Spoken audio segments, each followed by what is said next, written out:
Hello, नमस्कार प्यारे बच्चों। मैं Vijay Bansal, math lecturer, Jakhal block, district Fatehabad से, हरियाणा एजुकेशन डिपार्टमेंट। आज हम अपनी मैथ की क्लास के अंदर कुछ सीखेंगे। हाँ जी प्यारे बच्चों, आज जो हम करेंगे हमारे पास एक्सरसाइज 13.8 क्लास 9th की, ठीक है। उसके आगे एक्सरसाइज 13.8 के क्वेश्चन शुरू करेंगे। इसके पिछले लेक्चर्स के अंदर आप पहले 3 क्वेश्चंस एग्जांपल्स, ठीक है। और क्योंकि जो एक्सरसाइज 13.8 है हमारे पास क्लास 9th की, ये गोले के आयतन के ऊपर है, गोले और अर्ध गोले के आयतन पर। इसका फार्मूले की डेरिवेशंस किस प्रकार से आप इस फार्मूले को बना सकते हैं उसके बारे में आपने सीखा। और पहले 3 क्वेश्चन और 3 एग्जांपल्स के अंदर आपने सारे मैटर को समझने की कोशिश की कि कैसे उसकी कैलकुलेशन को किया जाएगा। आज हम उसी चीज़ को आगे लेते हुए हमारी एक्सरसाइज 13.8 को ख़त्म करेंगे। और पहले इस एक्सरसाइज के अंदर 10 क्वेश्चन है, तो क्वेश्चन नंबर 4 से लेकर क्वेश्चन नंबर 10 तक, ठीक है, आज हम अपनी इस एक्सरसाइज इस लेक्चर के अंदर करेंगे। क्वेश्चन नंबर 4 के अंदर हमें कह रहा है कि चंद्रमा का व्यास पृथ्वी के व्यास का लगभग 1/4 है। चंद्रमा का आयतन पृथ्वी के आयतन की कौन सी भिन्न है, ठीक है। हमें चंद्रमा का व्यास पृथ्वी के व्यास का चौथा हिस्सा कह रहा है, और व्यास का फिर हमें आधा करना होता है। हमें चौथा हिस्सा कह रहे हैं, फिर व्यास का हमें आधा करना होता है, ठीक है। तो मीन्स 8वें हिस्से तक बात जाएगी। तो हम क्या करेंगे, जैसे हमने प्रश्नावली 13.4 के अंदर, ठीक है, ऐसा ही चंद्रमा पृथ्वी के कुल पृष्ठीय क्षेत्रफल के अनुपात ज्ञात करने के लिए किया था, उसी तरीके से हम यहां पर करेंगे। हम क्या करेंगे, पृथ्वी का जो व्यास है, माना पृथ्वी का व्यास, ठीक है, उसको हम वही हमारे पास 8r के बराबर मान लेंगे, ठीक है। इसलिए पृथ्वी का जो त्रिज्या है, ठीक है, जो पृथ्वी की त्रिज्या बनेगी हमारे पास, वो क्या हो जाएगी, इसकी आधी, 8r का आधा हमारे पास 4r हो जाएगी, ठीक है। अब इसलिए हमारे पास चंद्रमा, ठीक है, क्योंकि इन्होंने क्या कहा है, चंद्रमा का जो व्यास है पृथ्वी के व्यास का 1/4 है, तो हम चंद्रमा का व्यास निकालेंगे। चंद्रमा का व्यास चौथा हिस्सा किसका, पृथ्वी के व्यास का। पृथ्वी का व्यास कितने, 8r। तो 4 एकम 4, 4 दूनी 8, 2 पे कट गया, तो चंद्रमा का व्यास कितना आ गया हमारे पास, 2r आ गया, ठीक है। इसलिए चंद्रमा की त्रिज्या, जो चंद्रमा की त्रिज्या आपके पास वो कितनी हो जाएगी, हम 2r का आधा कर देंगे, तो 2 से 2 कट गया, आपके पास कितना हो जाएगा, r आ जाएगा, ठीक है। अब इन्होंने क्या कहा, चंद्रमा का आयतन पृथ्वी के आयतन का कौन सी भिन्न है। मीन चंद्रमा के आयतन और पृथ्वी के आयतन का आपको अनुपात ज्ञात करना है, एक प्रकार से यूं मान लीजिए, ठीक है। फिर इसको भिन्न के रूप में लिख देंगे हम। चंद्रमा का आयतन हमारे पास बटा में पृथ्वी का आयतन, ठीक है।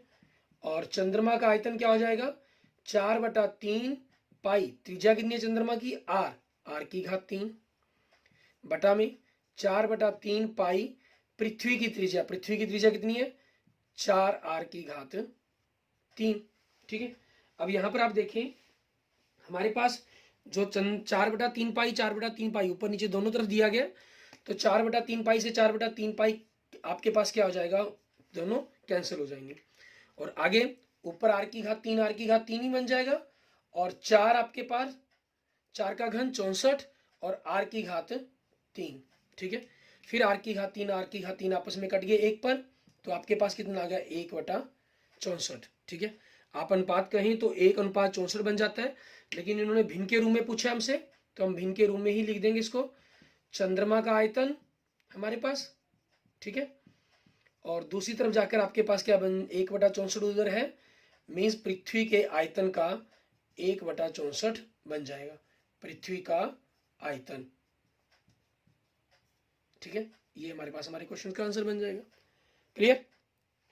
इसके बाद देखते हैं हमारे पास हमारा नेक्स्ट क्वेश्चन, क्वेश्चन नंबर 5। उसमें हमें क्या कह रहा है करने के लिए, क्वेश्चन नंबर 5 में देखें, कहना व्यास 10.5 सेंटीमीटर वाले एक अर्ध गोलाकार कटोरे में कितने लीटर दूध आ सकता है, ठीक है। हमें जो नून निकालना है वो लीटरों में ज्ञात करना है, ठीक है।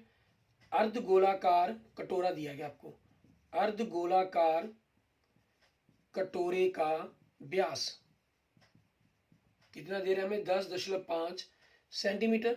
आपने दशमलव को हटा दिया, बटा 10 लगा दिया, 5 से कट के 2, 5 से कट के 21, तो मतलब 21/2 सेंटीमीटर आपके पास इसका व्यास आ गया। अगेन, इसलिए अर्धगोलाकार कटोरे की त्रिज्या, ठीक है, हमारे पास क्या बन जाएगी ये आर 21/2 हमारे पास है, बटा में 2 और लगा देंगे तो कितना हो जाएगा 21/4 सेंटीमीटर। ठीक है, अब हमें क्या ज्ञात करना है, हमें इसकी धारिता ज्ञात करनी है लीटरों में, तो उसके लिए हमें आयतन चाहिए, तो अर्धगोलाकार कटोरे का आयतन। ठीक है, और आयतन का आप जानते हैं हमारे पास फार्मूला क्या होता है, क्योंकि अर्धगोलाकार है तो फार्मूला क्या लगेगा 2/3 पाई आर की घात 3, तो 2/3 पाई कितना हो गया 22/7 हो गया, और त्रिज्या कितनी 21/4 गुना में 21/4 गुना में 21/4। यहाँ से देखिए 7 21, 21 से 21 कट गया हमारे पास। ठीक है, और 2 एकम 2, 2 दूनी 4, 2 पे कट गया, फिर 2 आपके पास यहाँ से 11 पे कट गया। अब इनकी गुना करें, 21 गुना 21 मतलब 21 का वर्ग, वो कितना होता है 441। फिर इसको किससे गुना करना है हमने 11 से, तो 11 से गुना करने के लिए देखें, एक का एक आ जाएगा आपके पास हमारे पास। ठीक है, एक का एक, एक और 4 5, एक को हम छोड़ देंगे, एक को छोड़ दिया, 4 और 4 8, फिर 4 को छोड़ दिया, 4 का 4। ठीक है, तो कितना आ गया 4851 बटा में चौकम चौकी 16 घन सेंटीमीटर हमारे पास। ठीक है, अब हमें इसके अंदर ये पता करना है कि कितने लीटर दूध आ सकता है। ठीक है, तो वही हम लिखेंगे, अर्धगोलाकार कटोरे में, ठीक है, अर्धगोलाकार कटोरे में दूध की मात्रा या दूध की धारिता, ठीक है, जो भी चाहे हम शब्द प्रयोग कर सकते हैं, 4851 बटा में 16, क्योंकि 1000 घन सेंटीमीटर आपके पास 1 लीटर के बराबर होता है, तो हम 1000 से क्या कर देंगे, इसको भाग कर देंगे। ठीक है, इतने लीटर बन जाएगा आपका। तो आप इसको अगर भाग करेंगे तो इनकी मात्रा निकाल सकते हैं, नहीं अगर वैसे ही छोड़ना चाहें 4851 बटा में 16000, इसे इस तरीके से लिखकर भी छोड़ सकते हैं। और दशमलव में निकालना चाहें तो 0.3031, ठीक है, लीटर लगभग आपके पास आपके इस क्वेश्चन का आंसर बन जाएगा।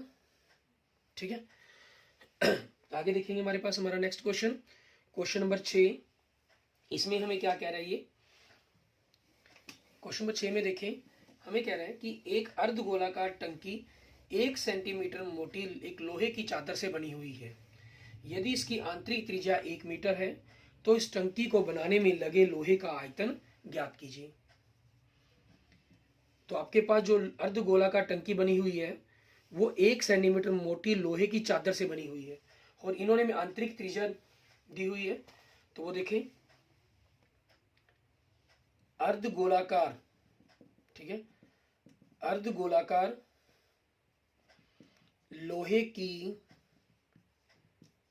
टंकी की आंतरिक त्रिज्या वो कितनी दे रहा है हमें, इस छोटी आर से लिख लेते हैं 1 मीटर। ठीक है, और अगर आप इसको सेंटीमीटर में कन्वर्ट करना चाहेंगे तो ये 100 सेंटीमीटर बन जाएगा हमारे पास। ठीक है, और अगर आप इसी प्रकार से रखना चाहें तो आप इसी प्रकार से भी रख सकते हैं, उसमें भी कोई प्रॉब्लम नहीं है। उसके बाद अर्धगोलाकार लोहे की टंकी की मोटाई हमें दे रहा है 1 सेंटीमीटर, तो अर्धगोलाकार लोहे की टंकी की बाहरी त्रिज्या कितनी हो जाएगी, बड़ी आर से लिख लेते हैं, 1 मीटर आपके पास पहले है, ये सेंटीमीटर में है, इसको हम मीटर में बना लेंगे, 1/100 मीटर, तो 1/100 मीटर हो जाएगा आपके पास, मतलब जोड़कर 101/100 मीटर। ठीक है, ये आपके पास बन जाएगा, या 1.01 भी कह सकते हैं आप इसको। ठीक है, मीन्स इस प्रकार से 1.01 मीटर। अब इन्होंने हमें क्या कहा है, उस टंकी के अंदर बनी हुई जो लोहे की चादर लगी है उसका आयतन ज्ञात करना है आपको। ठीक है, तो हम क्या करेंगे, इस प्रकार से मान लीजिए आपके पास एक अर्धगोलाकार टंकी है, हम यूं इस प्रकार से मानकर चल पड़ते हैं इसको। ठीक है, जो आपको इस प्रकार से ये शेडेड पोर्शंस है इसके अंदर में दिखाई दे रही हैं, तो हम क्या करेंगे, इसके बाहरी आयतन में से, यहाँ से त्रिज्या से आपका बाहरी आयतन निकलेगा और इसके आंतरिक आयतन को हम घटा देंगे। ठीक है, बाहरी में से आंतरिक आयतन घटा देंगे तो सिर्फ लोहे की चादर जो लगी हुई है उसी का आयतन हमारे पास आ जाएगा।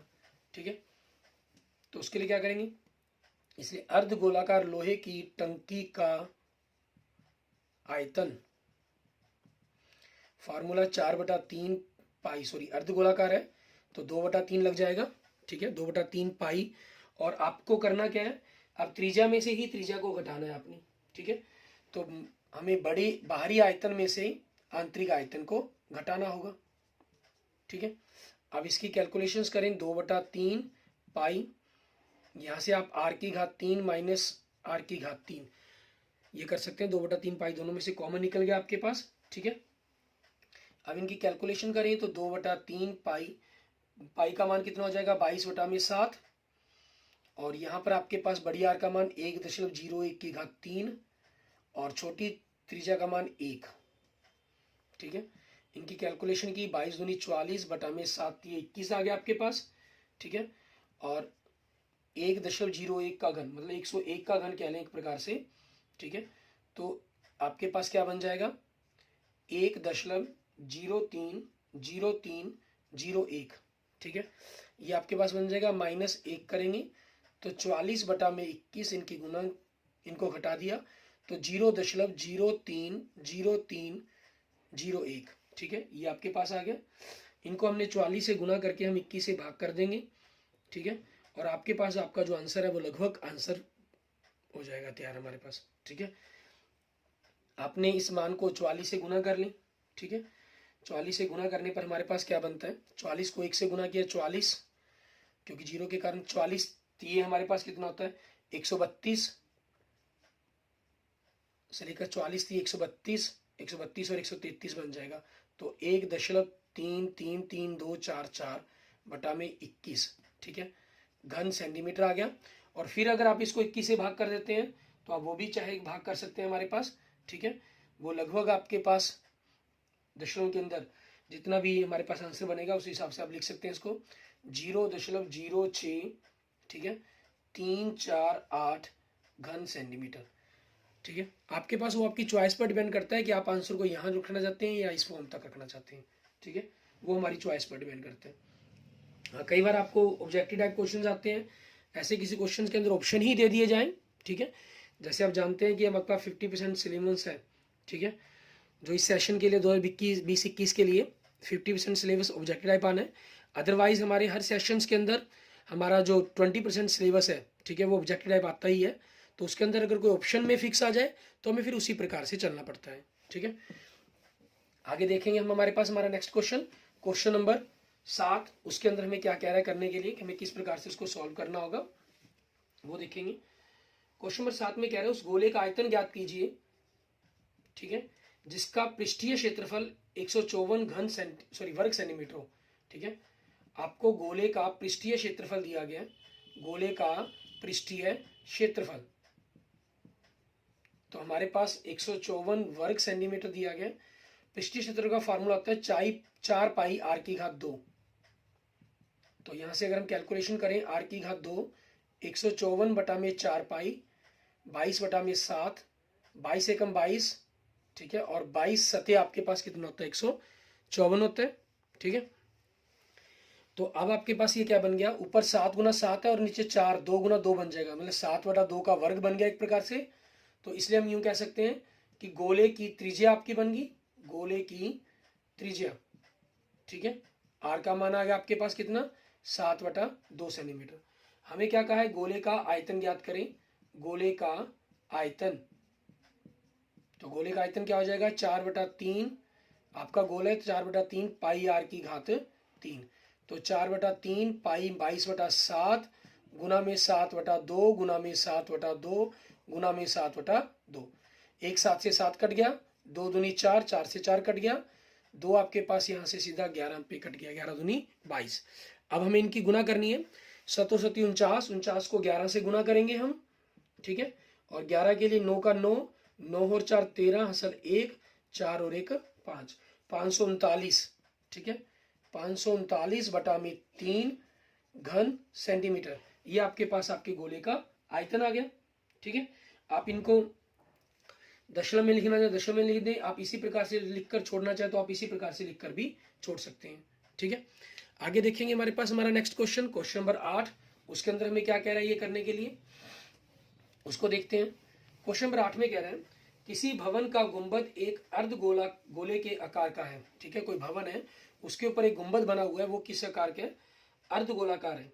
ठीक है, इसमें सफेदी कराने में हमारे पास जो खर्चा आया वो 498 रुपये 96 पैसे।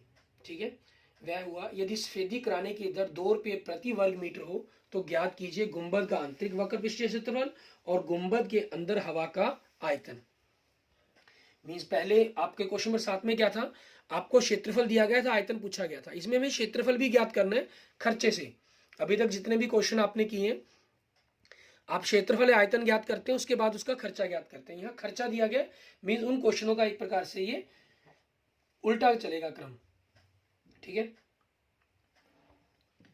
अर्धगोले में, अर्धगोलाकार, हम यूं कह लीजिए गुंबद। ठीक है, अर्धगोलाकार गुंबद में सफेदी कराने का वह आपके पास कितना आया, 498 रुपये 96 पैसे, ये इतना खर्चा आया। इन्होंने दर कितनी दी हुई है हमें, ठीक है, दर दिया इन्होंने 2 रुपये प्रति वर्ग मीटर। ठीक है, इसलिए आपके पास आंतरिक, क्योंकि अंदर की तरफ ही पृष्ठ करवाया गया है, तो आंतरिक वक्र पृष्ठीय क्षेत्रफल हमारे पास कितना बन जाएगा, आंतरिक वक्र पृष्ठीय क्षेत्रफल आपके पास, हम जो खर्चा आया उसको हम दर से भाग कर देंगे, क्योंकि कुल खर्चा हम कैसे ज्ञात करते हैं, जो क्षेत्रफल होता है उसको दर से गुना करते हैं। ठीक है, तो आपने इसको हमने क्या करना है, भाग कर देने, और भाग करने पर हमारे पास कितना आ गया, 249.48। ठीक है, वर्ग मीटर आपके पास आपके आंतरिक वक्र पृष्ठीय क्षेत्रफल का मान आ गया। ये हमारे पास क्या हो गया, हमारा एक प्रकार से पहला भाग सॉल्व हो गया। ठीक है, जहां हमारी इन्होंने आंतरिक वक्र पृष्ठीय क्षेत्रफल ज्ञात करने के लिए कहा था, अब दूसरे भाग में हमें क्या करना है, आयतन ज्ञात करने के लिए कहा इन्होंने। और आयतन जैसे आप जानते हैं पहले भाग की तरह ही है हमारे पास, जो क्वेश्चन नंबर 7 में हमने किया, उसी प्रकार से हमें यहाँ पर भी पहले त्रिज्या ज्ञात करनी पड़ेगी, फिर हम क्या करेंगे, उसका आयतन ज्ञात। क्वेश्चन नंबर 7 में आपको गोला दिया गया था, यहाँ अर्धगोला है। ठीक है, तो अर्धगोले का फॉर्मूला लग जाएगा, और अर्धगोले में आंतरिक वक्र पृष्ठीय क्षेत्रफल गोले का आधे के बराबर ही आ जाता है, 249। आपके पास दशमलव को अगर हम हटा दें, दशमलव के बाद 2 अंक है तो आपके पास बटा में 100 लगा देंगे। तो यहाँ से आगे आपकी कैलकुलेशंस की हमने, आर की घात 2 224,948 बटा में 100, और बटा में हमारे पास 2 पाई हो जाएगा, पाई का मान कितना है, 22/7 आ जाएगा। ठीक है, अब हमें इनको आपस में काटना होगा और काट कर देखेंगे हमारे पास क्या बचता है क्या नहीं, उसी के अकॉर्डिंग कैलकुलेशन की जाएगी आपके पास। जैसे हम इनको देखें, 11 से आपने, ठीक है, 11 दूनी 22, 2 पे काट दिया हमने, फिर हम इसको 11 से काट देते हैं, 11 दूनी 22 हमारे पास। ठीक है, 2 बचेगा, 29 का फिर 2 बनेगा, 7 आया, 7 74, फिर 6 बन गया हमारे पास, 8 बचा 2.5, 2268। फिर अगर हम इसको 2 से काट दें हमारे पास क्या बनता है, 1 1 3 4। फिर अगर हम इसको 2 से काट दें हमारे पास क्या बनता है, 5 6 7। ठीक है, 567 बटा में 7 बच गया हमारे पास, गुना में 7 सॉरी। अब या तो इसके गुणनखंड बना लें या इनकी गुना करके देखेंगे किस चीज का वर्ग बनता है, क्योंकि नीचे आपके पास 100 है, 100 तो आपका 10 का वर्ग बनेगा। ठीक है, 100 हमारे पास 10 का वर्ग बनेगा, और दूसरी तरफ देखना हमें कि किस प्रकार से बनेगा ये 567 को अगर हम 7 से गुना करते हैं, 7 7 49। ठीक है, हसल 4, 7 6 42, 42 और 4 46, हसल 4, 7 5 35, 35 और 4 39, 3939, 3969 हमारे पास क्या होते हैं, हमारा 63 का वर्ग होते हैं। ठीक है, तो आप इसको 3969 कर सकते हैं, और इसको 63/10 का वर्ग लिख सकते हैं। ठीक है, तो इस प्रकार से हमारी जो त्रिज्या है, ठीक है, आपकी अर्धगोले की जो त्रिज्या है वो कितनी बन जाएगी, त्रिज्या, ठीक है, r बराबर में 63/10 दशमलव बराबर में 6.3 सेंटीमीटर। ठीक है, अब हमें क्या ज्ञात करना है, इसका आयतन ज्ञात करना है, और आयतन ज्ञात करने का फॉर्मूला क्या होता है, 2/3 ठीक है, पाई आर की घात 3, 2/3 पाई कितना हो गया हमारे पास 22/7, ठीक है। और त्रिज्या कितनी है हमारी 6.3, 63/10 लिख लें चाहे आप कैलकुलेशंस करने के लिए, वो हमारी चॉइस पर डिपेंड करता है, ठीक है। 7×21, ठीक है, आपके पास इन 21×63 3 पे कट गया, और 63 को 63 से गुना करके 3969 बनेगा हमारा, ठीक है, 3969, ठीक है। और इनकी गुना करें, 3 दूनी 6, 6 को 22 से गुना करना है, तो 22 को 2 गुना 11 करके 6 दूनी 12, इसको हम 12 से गुना कर लेते हैं, फिर 11 से गुना कर लेंगे, ठीक है। 12×9 108, हासिल 10 हमारे, 12×6 72, 72 और 10 82, हासिल 8, 12×9 108, 108 और 8 116, हासिल 11, 12×3 36, 36 और 11 हमारे 47, ठीक है। 47,628 हो गए। इसको हमने आगे किससे गुना करना है, 11 से गुना करना है, 8 का 8, 8 और 2 10, हासिल 1, फिर इस 8 को छोड़ देंगे, 6 और 2 8 और 1 9, इस 2 को छोड़ देंगे, ठीक है। 6 और 7 13, हासिल 1, इस 6 को छोड़ देंगे, 7 4 11 और 1 12, हासिल 1, 4 और 1 5, ठीक है। आपकी गुना करके हमारे पास कितना आ गया, 5,23,908, 5,23,908 बटा में 10 गुना 10 गुना 10 मीन्स 1000 हो गया हमारे पास, ठीक है। ये हमारे पास हमारा आयतन बन जाएगा इतने घन सेंटीमीटर। और आप इसको दशमलव की फॉर्म में लिखना चाहें तो पीछे से 1000 है तो पीछे से 3 अंक छोड़कर 523.908, ठीक है, घन सेंटीमीटर। ये हमारे पास हमारे क्वेश्चंस का आंसर बन जाएगा, ठीक है। इसके बाद देखेंगे हमारे पास हमारा नेक्स्ट क्वेश्चन, क्वेश्चन नंबर 9। उसके अंदर हमें क्या कह रहा है करने के लिए, ठीक है, उसको देखते हैं हम। क्वेश्चन नंबर 9 में कह रहा है कि लोहे के 27 ठोस गोलों को पिघलाकर, मीन 2 छोटे गोले हो सकते हैं, उनको पिघलाकर जिनमें से प्रत्येक की त्रिज्या आपको छोटी आर दी गई है और पृष्ठीय क्षेत्रफल एस दिया गया है, एक बड़ा गोला बनाया जाता है जिसका पृष्ठीय क्षेत्रफल एस डैश है। तो ज्ञात करना है नए गोले की त्रिज्या आर, ठीक है, और बड़े गोले की आपके पास जो एस और एस डैश का आपस में अनुपात ज्ञात करना है हमें, ठीक है। इन्होंने बड़े गोले की त्रिज्या को आर डैश ज्ञात करनी है हमें पहले, और फिर एस और एस डैश का हमें क्या ज्ञात करना है, अनुपात ज्ञात करने के लिए कहा गया है, ठीक है। देखते हैं हम। छोटे गोले हमें दिए गए हैं, ठीक है, छोटे गोलों की संख्या में कितनी दे रहा है 27, ठीक है, 27 कह रहा है। और एक छोटे गोले की त्रिज्या, ठीक है, छोटे गोले की त्रिज्या वो क्या कह रहा है हमें आर से लिख रहे हैं, और छोटे गोले का क्षेत्रफल उसे किसे लिखा जा रहा है ऐसे। अब इन 27 छोटे गोलों को पिघलाकर एक बड़ा गोला बनाया गया और इन्होंने बड़े गोले की त्रिज्या दी है, ठीक है, बड़े गोले की त्रिज्या, ठीक है, क्या कह रहे हैं आर डैश से कह रहे हैं, और बड़े गोले का जो क्षेत्रफल है उसे किससे लिखना है हमने एस डैश से लिखना है, ठीक है। ये तो हमारे पास जो सिंबल्स दिए गए हैं उनके बारे में हो गया। अब इन्होंने कहा क्या है 27 छोटे गोलों को पिघलाकर एक बड़ा गोला बनाया गया, तो इट मीन्स जो बड़े गोले का आयतन है, ठीक है, बड़े गोले का आयतन आपके पास क्या चीज है 27 छोटे गोलों के कुल आयतन के बराबर है। 27 छोटे गोलों का कुल आयतन, ठीक है, उसके बराबर दिया गया। इसका फार्मूला 4/3 पाई आर डैश की घात 3 हो जाएगा, और इसमें 27 तो आपके पास है ही, 4/3 पाई आर की घात 3 हो गया हमारे पास, ठीक है। अब दोनों तरफ से आप देख रहे हैं 4/3 हमारे पास 4/3 से कैंसिल हो जाएगा, पाई पाई से कैंसिल हो गया, और आपके पास क्या बचा ये 27 आर की घात 3 बचा। 27 किसका घन हो गया 3 का, 3 आर की घात 3, ठीक है। इसलिए जो बड़े गोले की त्रिज्या है आपकी, बड़े गोले की त्रिज्या, ठीक है, आर डैश, वो आपके पास किसके बराबर आ गई 3 आर के बराबर आ गई, ठीक है। अब इन्होंने आगे हमें क्या कहा है एस और एस डैश का अनुपात ज्ञात कीजिए दूसरे भाग के अंदर, ठीक है। एस और एस डैश का अनुपात ज्ञात करना है, मीन्स दोनों के क्षेत्रफलों के अनुपात ज्ञात करने के लिए कहा गया है हमें। ये हमारे पास हमारा पहला भाग हो गया था। अब दूसरे भाग की बात करते हैं, क्योंकि यहाँ से इनकी कैलकुलेशन करके बड़े गोले की त्रिज्या निकल गई। एस और एस डैश का अनुपात, एस आपके पास छोटे गोले का क्षेत्रफल है, एस डैश बड़े गोले का क्षेत्रफल है। फॉर्मूला 4 पाई आर की घात 2, और ये क्या है 4 पाई आर डैश की घात 2 हो जाएगा आपके पास। ठीक है, अब 4 पाई दोनों में कॉमन हो गया, वो कैंसिल हो गया हमारे पास। ठीक है, बचा क्या आपके पास ऊपर आर की घात 2 और नीचे आर डैश आपके पास 3 आर के बराबर है, तो 3 आर की घात 2 मीन्स आर की घात 2 बटा में 9 आर की घात 2। तो आर की घात 2 से आर की घात 2 कैंसिल हो जाएगा, एक पे कट गया, तो क्या बचा 1 बटा 9 आ गया आपके पास।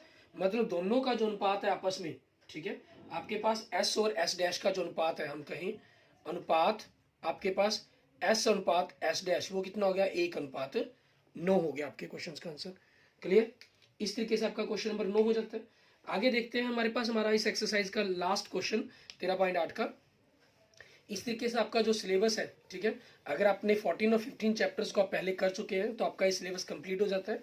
अगर इनमें से कोई अनकम्प्लीट आपका पेंडिंग है, 14 सांख्यिकी और 15वां चैप्टर प्रायिकता में से क्लास 9th का, ठीक है, तो उसको छोड़कर आपका बाकी जो सिलेबस है 9th क्लास का, वो यहाँ पर जब आप करते हैं तो वो कंप्लीट हो जाता है हमारे पास इस क्वेश्चन के साथ ही, अगर आप 14 और 15 चैप्टर को पहले कर चुके हैं।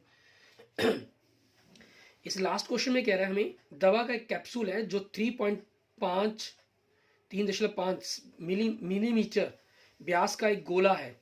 ठीक है, तो देखिए हमारे पास गोलाकार, ठीक है, कैप्सूल दिया गया आपको, गोलाकार कैप्सूल का व्यास, ठीक है, हमें कितना दे रहा है ये 3.5 मिलीमीटर। तो गोलाकार कैप्सूल की त्रिज्या आपकी क्या बनेगी आर। अगर हम यहाँ से दशमलव हटा दें तो 35/10 मिलीमीटर बनता है, और 5 से कटने पर आपके पास ये 7/2 मिलीमीटर बनता है। तो 7/2 फिर उसका आधा कर दें तो 7/4 मिलीमीटर आपके पास ये आ जाएगा। ये कह रहा है इस कैप्सूल में भरने के लिए कितनी दवाई की आवश्यकता होगी। मीन्स आपको एक प्रकार से जो गोलाकार कैप्सूल है इसका आयतन ज्ञात करने के लिए कहा गया कि कितना होगा हमारे पास। आयतन का फार्मूला 4/3 पाई आर की घात 3, तो 4/3 पाई कितना है 22/7 आपका, और त्रिज्या कितनी है 7/4 गुना में 7/4 गुना में 7/4 आपके पास। ठीक है, अब इनकी हम देखें आपस में कैलकुलेशंस करके, 7 से 7 आपका कैंसिल हो गया, 4 से 4 कैंसिल हो गया। ठीक है, और इनको अगर हम काटते हैं आपस में, 2 से आपके पास कट के 2 दूनी 4 और 2 से कट के 11 आ जाएगा। अब इनकी कैलकुलेशंस करें, 7 7 49 को हमने 11 से गुना करना है, 539 हो गया। ठीक है, बटा में 4 दूनी 8 8 दिए 24, 539 बटा में 24 घन मिलीमीटर आपके पास आपका इस कैप्सूल के अंदर जितनी दवाई भर सकती है उसका आयतन आ जाएगा। आप इसको अगर भाग कर देंगे, ठीक है, दशमलव में निकाल लेंगे तो 22.46 मिलीमीटर घन मिलीमीटर, ठीक है, आपके पास इस क्वेश्चन नंबर 10 का आंसर बन जाएगा। क्लियर, इस तरीके से आपका ये क्वेश्चन जो 13.8 का लास्ट क्वेश्चन है वो कंप्लीट हो जाता है। और इसके अलावा आपकी कोई भी किसी क्लास 9th से, ठीक है, के रिगार्डिंग किसी भी प्रकार की कोई प्रॉब्लम हो किसी चैप्टर की, तो आप मुझे कमेंट कर सकते हैं, मुझे मैसेज कर सकते हैं। आप मुझे मैसेज मेरे पर्सनली नंबर पर 412 077 34 विजय बंसल, ठीक है, इस पर आप मुझे मैसेज कर सकते हैं। और यहाँ से फिर मैं आपके क्वेश्चंस के जो आंसर हैं उनको आपको बता दूंगा कि किस प्रकार से आपने उस क्वेश्चन को सॉल्व करना है। ठीक है, ये आपके लिए पूरा रहेगा। और इस साल का जो सिलेबस है हमारे पास 2020-21 का, ठीक है, इसमें 50% तक आपके पास ऑब्जेक्टिव टाइप मतलब इस क्वेश्चन है जो आपके वो एक एक नंबर के आएंगे। और जो जनरल सेशन होते हैं हमारे, मीन्स आज तक रहा है और 20-21 के बाद भी जो उम्मीद की जा रही है, उसमें आपका 20% ही ऑब्जेक्टिव टाइप क्वेश्चंस आते हैं। ठीक है, बाकी क्वेश्चन किस किस चैप्टर में से आएंगे उन चीज़ों के बारे में भी आप अपने ब्लूप्रिंट से देखकर चेक कर सकते हैं, या ठीक है, उनसे आपको सारी जानकारी मिल जाएगी किस प्रकार से आप उन चीज़ों के किस चैप्टर में से कौन से क्वेश्चन आपके कवर होंगे। और क्लास 9th के रिगार्डिंग कोई भी आपकी अन्य प्रॉब्लम हो, किसी प्रकार से आप कुछ पूछना चाहते हो, ठीक है, तो आप मुझे कमेंट भी कर सकते हैं, मुझे मैसेज भी कर सकते हैं। ठीक है स्टूडेंट्स, और अगर आपको ये वीडियो अच्छी लगी है तो इसको लाइक करें, अपने दोस्तों मित्रों के साथ जरूर शेयर करें इसको, ठीक है। Okay, thank you students, thank you friends.